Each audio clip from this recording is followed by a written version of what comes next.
तो अब बताइए कि हमें अपने संसाधनों के प्रबंधन की आवश्यकता क्यों है? आखिर क्यों हम अपने संसाधनों का प्रबंधन करें? तो इस विषय में भी चर्चा करते हैं। दोस्तों, प्रकृति से मिलने वाली चीजें ही नहीं बल्कि वह प्रत्येक वस्तु जो मानव जीवन के लिए आवश्यक होती है वह संसाधन होती है। तो हमें जरूरत है कि हम इन संसाधनों का आवश्यकता पूर्वक यूज करें और इनकी सुरक्षा करें। यदि हम ऐसा नहीं करेंगे तो हमारी जरूरतों की यह संसाधन जल्दी ही खत्म हो जाएंगे।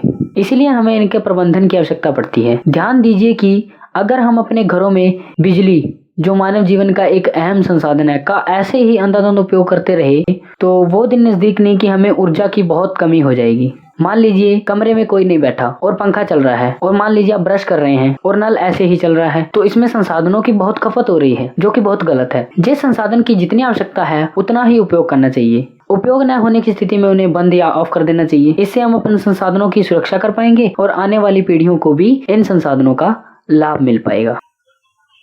वन एवं वन्य जीवन, जो संसाधन हमारे लिए आवश्यक होते हैं वो अन्य जीवों के लिए भी आवश्यक होते हैं, जैसे हवा, पानी, मृदा इत्यादि।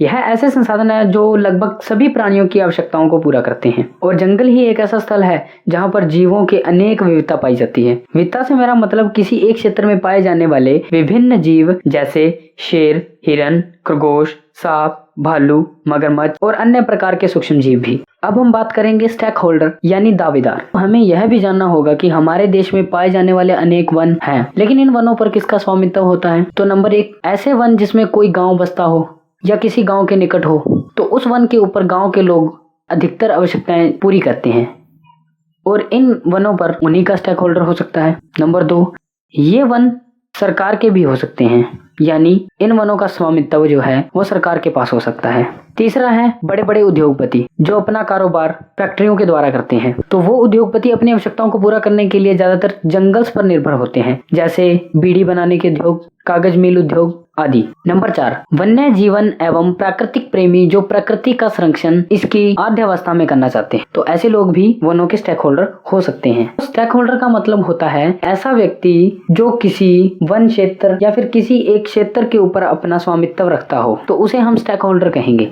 संपोषित प्रबंधन, इसमें हम जानेंगे कि वनों के जो विभिन्न दावेदार हैं इनके लक्ष्य क्या हो सकते हैं, या फिर इन विभिन्न दावेदारों के लक्ष्य वन प्रबंधन के संदर्भ में समान है या नहीं। हम यह तो जानते हैं कि उद्योगों को जो वन संपदा किराए पर दी जाती है वह कम मूल्य पर दी जाती है, और जबकि स्थानीय निवास को इससे वंचित रखा जाता है। इसके लिए हम चिपकू नामक आंदोलन का भी एग्जाम्पल ले सकते हैं। दोस्तों, चिपकू आंदोलन एक ऐसा आंदोलन था जो हिमालय पर्वत पर स्थित गढ़वाल के रेणी नामक स्थल का है, जो 1970 में हुआ था। इसमें स्थानीय निवासियों को वन से वंचित रखने की कोशिश की गई थी। जब ठेकेदार इन वनों में पेड़ काटने के लिए आए तो स्थानीय लोगों ने पेड़ के साथ चिपक कर पेड़ों की रक्षा की और इन वनों को बचाया, और ठेकेदार को भी अपनी हार मानकर पेड़ों की कटाई का काम बंद करना पड़ा।